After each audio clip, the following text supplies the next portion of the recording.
अस्सलाम वालेकुम स्टूडेंट्स। आज का टॉपिक जो हम डिस्कस करना है ये लॉन्ग क्वेश्चन में बहुत इंपॉर्टेंट है। टॉपिक का नाम है force on moving charge placed in magnetic field. कि एक चार्ज पार्टिकल अगर मैग्नेटिक फील्ड में मूव कर रहा हो तो मैग्नेटिक फील्ड उस पर फोर्स अप्लाई करता है। हमने उसका फॉर्मूला ड्राइव करना है। तो इस टॉपिक में सबसे पहले इंट्रोडक्शन मैं यहाँ पे डिस्कस कर रहा हूँ। आपने इंट्रोडक्शन देना है। इसका टॉपिक मैंने सारा अपनी वर्डिंग में लिख दिया है, इसे आप फॉलो कर सकते हैं कम्प्लीटली। इंट्रोडक्शन में वो ये बता रहा है कि आप ये देखें, हमने इस चैप्टर के स्टार्ट में टॉपिक पढ़ा था कि कंडक्टर में से करंट गुजर रहा हो और वो मैग्नेटिक फील्ड में पड़ा हो तो मैग्नेटिक फील्ड उस कंडक्टर पे फोर्स अप्लाई करता है। अब आप ये देखें कि कंडक्टर में से करंट गुजर रहा है, इसका मतलब क्या है, कंडक्टर के अंदर चार्जेस फ्लो कर रहे हैं। तो आपको पता होना चाहिए कि मैग्नेटिक फील्ड बेसिकली फोर्स उस कंडक्टर के अंदर चार्जेस पे अप्लाई कर रहा होता है, जिसकी वजह से कंडक्टर फोर्स को महसूस करता है। इस तरह एक कंडक्टर है, इसके अंदर चार्जेस हैं, तो अगर इसके अंदर चार्ज पे फोर्स अमल करेगी तो डेफिनेटली इनडायरेक्टली कंडक्टर में भी तो अमल करेगी। तो यही बात इंट्रोडक्शन में मैंने बताई है कि as current carrying conductor place in magnetic field then it experience force. तो actually this force acts on charges moving inside the conductor. असल में फोर्स कंडक्टर के अंदर फ्लो करने वाले चार्जेस पे अमल कर रही होती है, जिसकी वजह से वो इट एक्सपीरियंस फोर्स, इसकी वजह से कंडक्टर फोर्स को एक्सपीरियंस करता है। तो इंट्रोडक्शन में आपने ये छोटी सी बात डिस्कस करनी है। अब एक्सप्लेनेशन हमने इसका फॉर्मूला ड्राइव करना है। यहाँ पे फॉर एग्जांपल ये मेरे पास एक कंडक्टर है इन दी फॉर्म ऑफ वायर जिसकी लेंथ एल के इक्वल है और इसको हमने मैग्नेटिक फील्ड प्रोवाइड किया हुआ है perpendicularly at right angle to the wire. और इसके अंदर डिफरेंट जो चार्जेस हैं उनकी वेलोसिटी राइट साइड पे है, मैग्नेटिक फील्ड से आपको अपवर्ड मिल रहा है। तो फोर्स जो अमल करेगी ना वो यहाँ पे वेलोसिटी और मैग्नेटिक फील्ड दोनों के परपेंडिकुलर होगी। इस केस में आउटवर्ड होगी, आउटवर्ड वेक्टर तो बन नहीं सकता है, यहाँ पे फिर यूँ फोर्स शो करवाती है। ठीक है, यानी यहाँ पे ये वेलोसिटी, ये मैग्नेटिक फील्ड और ये फोर्स की डायरेक्शन किस तरह आई है, ये राइट हैंड रूल से आई है जो हम आगे जाके डिस्कस करते हैं। ठीक है, तो अब कंसिडर अ कंडक्टर के हमारे पास कंडक्टर है जो in the form of wire है। ठीक है, इसकी लेंथ एल की इक्वल है, क्रॉस सेक्शनल एरिया जो है वो ए के इक्वल है and it is carrying current I place at right angle to magnetic field, जिसे हम बी से डिनोट करते हैं। ठीक है, अब let a single charge Q enters from left end of the wire. ठीक है, हमारे पास लेफ्ट हैंड से चार्ज एंटर हुआ है और वो राइट हैंड तक जा रहा है और कितनी डिस्टेंस कवर करके वो जा रहा है, एल डिस्टेंस कवर करके जा रहा है। अब यहाँ पे जो टाइम लगेगा चार्ज को दोनों एंड के दरमियान मूव करने में वो किसके बराबर होगा, एल ओवर वी। देखिए ना, डिस्टेंस का फॉर्मूला होता है वी टी। तो आप ऐसी जगह एल पुट कर दो तो वी उधर जाके डिवाइड हो जाएगा, वी यहाँ पे क्या स्पीड ऑफ चार्जेस। ठीक है, अब यहाँ पे फॉर अगर number of charges per unit volume small N के इक्वल है कि वायर के यूनिट वॉल्यूम में चार्ज एन है और वॉल्यूम ऑफ वायर यहाँ पे ए एल के बराबर होगा ना, क्रॉस सेक्शनल एरिया को लेंथ ऑफ द वायर से मल्टीप्लाई करते हैं तो हमारे पास क्या आता है उसका वॉल्यूम। तो in time L over V charges जो लीव करेंगे विद, ठीक है, लीविंग वायर राइट हैंड, वो किसके बराबर होंगे, एन ए एल। कि आप ये देखें हमारे पास इस पूरे वॉल्यूम के अंदर जो चार्जेस पाए जा रहे हैं वो किस तरह आएंगे, जो यूनिट वॉल्यूम में चार्जेस हैं उसको इस वॉल्यूम से क्या कर दूंगा मैं, मल्टीप्लाई। फर्स्ट के यूनिट वॉल्यूम में 100 चार्जेस हैं और इसका वॉल्यूम 5 सेंटीमीटर क्यूब है तो मैं 100 को 5 से मल्टीप्लाई करूँगा ना। तो आप देखें यहाँ से एक चार्ज जब एंटर हो गई यहाँ तक पहुँचेगा तो इस दौरान जो उसके आगे सारे चार्जेस हैं वो बाहर जाएंगे तो वो मूव करेगा ना। ठीक है, तो एक चार्ज के मूव करने में जितना वायर के अंदर सारा चार्ज होगा वो राइट हैंड से क्या कर देगा, एस्केप। ये देखिए यहाँ से एक शख्स एंटर होते हैं, आगे 10 लोग खड़े हैं तो एक यहाँ तक पहुँचेगा तो 10 बाहर निकलेंगे तो वो पहुँचेगा ना। समझ आ रही है? तो एक चार्ज के यहाँ से यहाँ तक मूव करने में जो जितने चार्जेस होंगे वायर के अंदर वो क्या कर देंगे, राइट हैंड से आउटसाइड मूव कर देंगे। तो यही लिखेंगे in time L over V charge leave जो करेंगे ना राइट हैंड को, वो सारे वो चार्जेस होंगे जो वायर के अंदर पाए जा रहे हैं, वो किस तरह आएंगे, number of charges per unit volume को वायर के वॉल्यूम से हम क्या कर देंगे, मल्टीप्लाई। और यहाँ पे जो एन है इसका यूनिट है पर मीटर क्यूब, तो और ये वॉल्यूम का मीटर क्यूब दोनों काट जाएंगे तो लिहाजा हमारे पास यहाँ पे सिर्फ चार्जेस की तादाद ही मिल रही है। यहाँ पे जो एन है ये number of charges divide by volume है। सोलिनॉइड के केस में वो number of turns divide by length के इक्वल था, स्मॉल एन, वहाँ पे उसका यूनिट पर मीटर था। तो अब देखें हमारे पास जो टोटल चार्ज यहाँ पे जो अमाउंट चार्ज की amount that cross right hand वो किस तरह आएंगी, नंबर ऑफ चार्जेस को एक सिंगल चार्ज से हम क्या कर देंगे, मल्टीप्लाई। ठीक है, तो हमने यहाँ पे फोर्स फाइंड करने के लिए पहले वो टोटल चार्ज फाइंड आउट किया है जो पूरा इस वायर के अंदर पाया जा रहा है और वो यहाँ से ये सारा स्केप आउट कर रहे हैं। ठीक है, अब यहाँ पे करंट का फॉर्मूला क्या है, delta Q over delta T, charge हमने फाइंड कर लिया है और टाइम यहाँ पे क्या L ओवर V, दोनों की वैल्यू पुट कर दी हमने। ठीक है, तो L से कट जाएगा, V ऊपर जाकर के हो जाएगा मल्टीप्लाई, तो हमारे पास करंट का फॉर्मूला क्या आ जाएगा, NAQV। अब आपको पता है कि पूरी वायर में जो फोर्स अमल करी इसका फॉर्मूला क्या है, L क्रॉस B। करंट की जगह ये फॉर्मूला पुट कर रही है, हमारे पास फोर्स आ गई जो पूरी वायर पे अमल कर रही है।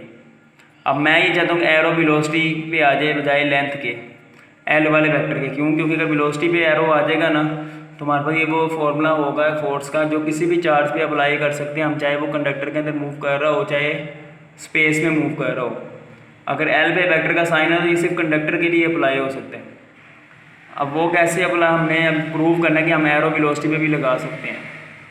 आप ये देखें यहाँ पे यूनिट वेक्टर जो वेलोसिटी के है और वेक्टर एल का यूनिट वेक्टर है वो सेम डायरेक्शन में होंगे। यूनिट वेक्टर क्या बताते हैं, डायरेक्शन बताते हैं।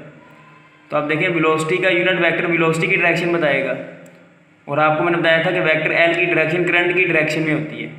तो करंट की डायरेक्शन में तो वेलोसिटी की डायरेक्शन नहीं होगी ना, तो जो वेलोसिटी के यूनिट वेक्टर की डायरेक्शन होगी वही लेंथ वाले वेक्टर के यूनिट वेक्टर की डायरेक्शन होगी। ठीक है, तो यूनिट वेक्टर का फॉर्मूला क्या, वेक्टर डिवाइड बाय मैग्नीट्यूड। ठीक है, तो ये देखें इधर आगे मल्टीप्लाई इधर आगे मल्टीप्लाई, तो प्रूव हो गया कि हम एरो ऑल्टरनेटली चेंज कर सकते हैं। तो लिहाजा हमने फॉर्म इक्वेशन 1 यही किया, हमने एरो हमने किस पे लगा दिया, वेलोसिटी पे, और लेंथ पे हमने एरो रिमूव करके उसे आउटसाइड दी ब्रैकेट लिख दिए। बुक में वो ब्रैकेट नहीं लगाता क्रॉस प्रोडक्ट के साथ, लेकिन मैं इसलिए लगाता हूँ ताकि स्पेसिफाई हो जाए। तो ये force on the wire I है, तो फोर्स ऑन सिंगल चार्ज किस तरह आएगी, टोटल फोर्स का नंबर ऑफ चार्जेस पे डिवाइड कर दूंगा मैं। यहाँ पे number of charges N L के इक्वल है, एन एन से कट जाएगा, एरिया एरिया से कट जाएगा, एल एल से कट जाएगा, तो ये मेरे पास फोर्स ऑन सिंगल चार्ज का फॉर्मूला बन गया। और this formula contain no parameter of conductor. देखिए यहाँ पे एल वाला पैरामीटर नहीं है ना, लिहाजा ये फॉर्मूला जनरल है जो अप्लाई हो सकता है मूविंग चार्ज पे, चाहे वो मूव कर रहा हो इनसाइड कंडक्टर और in space in magnetic field, चाहे वो हवा में मूव कर रहा हो चाहे कंडक्टर में, ये दोनों पे अप्लाई हो सकता है। ठीक है, अब यहाँ पे आप ये देखिए अगर हमारे पास इलेक्ट्रॉन हो तो हम Q को E से रिप्लेस कर देंगे, और यहाँ पे हमने माइनस क्यों लगाया है, क्योंकि यहाँ पे जो फोर्स की डायरेक्शन होगी ना इलेक्ट्रॉन के केस में, वो वेलोसिटी और मैग्नेटिक के क्रॉस प्रोडक्ट की जो राइट हैंड रूल से डायरेक्शन आएगी उसकी ऑपोजिट होगी। और प्रोटॉन के केस में हमने E लिखना है, लेकिन प्लस का साइन यहाँ पे क्यों लगाया, क्योंकि प्रोटॉन के केस में जो फोर्स की डायरेक्शन होगी वो वेलोसिटी और मैग्नेटिक के क्रॉस प्रोडक्ट की जो डायरेक्शन आएगी ना राइट हैंड रूल से, उसी के अलोंग होगी। ये नहीं कि प्रोटॉन में पॉजिटिव चार्ज इसलिए यहाँ पे पॉजिटिव लगाया है, यहाँ पे इलेक्ट्रॉन में नेगेटिव है इसलिए यहाँ पे नेगेटिव लगाया है। इसका मकसद ये है कि इलेक्ट्रॉन पे जो फोर्स है वो वेलोसिटी और मैग्नेटिक के क्रॉस प्रोडक्ट के ऑपोजिट होगी। अब मैग्नीट्यूड ऑफ फोर्स का हमने फॉर्मूला यहाँ पे ड्राइव किया, जो लिखेंगे वो क्या होगा, Q V B sine theta. Theta यहाँ पे एंगल है वेलोसिटी और मैग्नेटिक के दरमियान, और यहाँ से क्या पता चल रहा है कि अगर चार्ज मूव करे परपेंडिकुलर टू मैग्नेटिक फील्ड तो फोर्स मैक्सिमम होगी, अगर पैरेलल या एंटी पैरेलल मूव करे तो फोर्स क्या होगी, जीरो।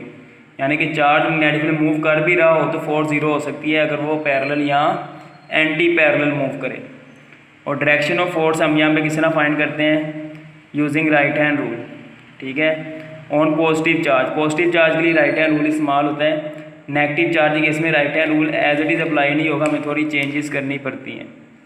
और वो राइट हैंड रूल क्या कहता है कि हमने पहले वेलोसिटी और मैग्नेटिक फील्ड के वेक्टर की टेल्स को जोड़ना है और रोटेट करना है वेलोसिटी वाले वेक्टर को towards B through smaller angle, और अपनी राइट हैंड की फिंगर्स को उसी डायरेक्शन में कर्ल करना है, तो थंब क्या शो करेगा, डायरेक्शन। और फोर्स आप यानी कि मतलब पैरेलल होगी for positive charge to V cross B, यानी वेलोसिटी और मैग्नेटिक फील्ड के क्रॉस प्रोडक्ट की डायरेक्शन राइट हैंड से आएगी ना, उसी के लॉन्ग फोर्स अमल करेगी पॉजिटिव चार्ज पे। लेकिन नेगेटिव चार्ज के केस में जो फोर्स होगी वो वेलोसिटी और मैग्नेटिक फील्ड के क्रॉस प्रोडक्ट के ऑपोजिट होगी। यानी कि नेगेटिव चार्ज के फोर्स हम राइट हैंड रूल से ही फाइंड आउट करेंगे, लेकिन जो डायरेक्शन आएगी हमने उसके ऑपोजिट कहना है। इसलिए आप ये देखें, ये मेरे पास डायग्राम में मैग्नेटिक फील्ड है राइट टू लेफ्ट, और ये डॉट मैंने दरमियान में लगाया, यानी कि चार्जेस आउटवर्ड मूव कर रहे हैं। For example positive charges outward flow कर रहे हैं तो वेलोसिटी वाला वेक्टर आउटवर्ड होगा, मैग्नेटिक फील्ड वाला वेक्टर राइट साइड पे, तो अब बी से बी की तरफ उंगलियां घुमाऊँ थंब किधर आ रहा है, अपवर्ड। यानी हमने फोर्स अपवर्ड यहाँ पे कहेंगे अमल करेगी, यानी चार्जेस अपवर्ड मूव करना शुरू हो जाएंगे। लेकिन अगर ये नेगेटिव चार्जेस होते तो हमने फोर्स राइट हैंड रूल से फाइंड करें तो अपवर्ड ही आएगी, लेकिन हमने डाउनवर्ड कहनी है। ठीक है, यानी नेगेटिव चार्ज पे right hand rule as it is apply नहीं होता, जो डायरेक्शन आएगी हमारे पास राइट हैंड नेगेटिव चार्ज के केस में उसके ऑपोजिट हमने कहनी है। अगर अपवर्ड आ रही तो हमने डाउनवर्ड कहनी है, डाउनवर्ड आ रही है तो अपवर्ड कहनी है। नेगेटिव चार्ज के केस में, पॉजिटिव चार्ज के केस में जो आएगी वही कहना है, ठीक है। तो यहाँ पे टॉपिक कंप्लीट होता है। इंतहाई अहम और क्वेश्चन है ये लॉन्ग के तौर पे। मैं इसकी पिक्स भी सेंड कर दूंगा ग्रुप में, आप उसे देख लीजिएगा। तो टॉपिक में सबसे पहले आपने इंट्रोडक्शन दे देना है। इंट्रोडक्शन में ही बता देना कि कंडक्टर पे फोर्स अमल जो करती है बेसिकली उसके अंदर फ्लो करने वाले चार्जेस पे वो अमल कर रही होती है, जिसकी वजह से कंडक्टर फोर्स को एक्सपीरियंस करता है, ठीक है। फिर मैंने डेरिवेशन के लिए यहाँ पे कंडक्टर एक वायर की फॉर्म में लिया है, ठीक है। वहाँ पे हमने बता दिया कंडक्टर की लेंथ L है, उसका एरिया ये A है, मैग्नेटिक फील्ड के परपेंडिकुलर प्लेस है। तो सबसे पहले मैंने चार्ज की वैल्यू यहाँ पे फाइंड की है जो पूरी वायर के अंदर पाया जा रहा है, जो वायर को क्रॉस कर रही है from left to right hand, ठीक है। तो मैंने कहा यहाँ पे एक सिंगल चार्ज एंटर हो रहा है, जो सिंगल चार्ज का एंटर होने में जो टाइम लग रहा है वो L/V के बराबर है। अब एक चार्ज के लीव आउट करने में पूरी वायर का चार्ज लीव आउट करेगा ना, तो उसकी वैल्यू जानने के लिए हमने पहले number of charges per unit volume बताया, फिर वॉल्यूम से मल्टीप्लाई किया, नंबर ऑफ चार्जेस आ गए, सिंगल चार्ज से मल्टीप्लाई करके टोटल चार्ज आ जाएगा। उस टोटल चार्ज को टाइम पे डिवाइड किया, टाइम का फॉर्मूला हमने पहले भी डिस्कस किया हुआ था। करंट आ गया, ये करंट का फॉर्मूला क्या बता रहा है कि current speed of the charges पे भी डिपेंड करता है। वायर उठाई है, एरिया वायर का ज़्यादा है तो करंट ज़्यादा होगा, और number of charges per unit volume में भी डिपेंड करता है। जो कंडक्टर अच्छा होगा उसमें number of charges per unit volume ज़्यादा होते हैं, लिहाजा करंट भी ज़्यादा होगा। और अगर इसका यूनिट आप सॉल्व करो तो कूलम पर सेकेंड ही आता है। देखें, इसका मीटर पर सेकेंड, इसका कूलम, इसका मीटर स्क्वायर और इसका पर मीटर क्यूब। तो ओवरऑल आप सॉल्व करो कूलम पर सेकेंड ही आएगा। फिर उससे करंट की जगह हमने यहाँ पे पुट किया, बाकी सारी कैलकुलेशन हमने की, ठीक है। इसलिए हमने सॉल्व करके सिंगल चार्ज का फॉर्मूला ड्राइव किया, फिर इलेक्ट्रॉन प्रोटॉन के लिए डिस्कशन की, फिर मैग्नीट्यूड ऑफ फोर्स को मैंने बताया आपको वो कैसे आएगी, फिर डायरेक्शन का क्या बताया है। कोई प्रॉब्लम हो तो पूछिएगा, ठीक है। आज का टॉपिक यहाँ पे कंप्लीट होता है। अल्लाह हाफ़िज़।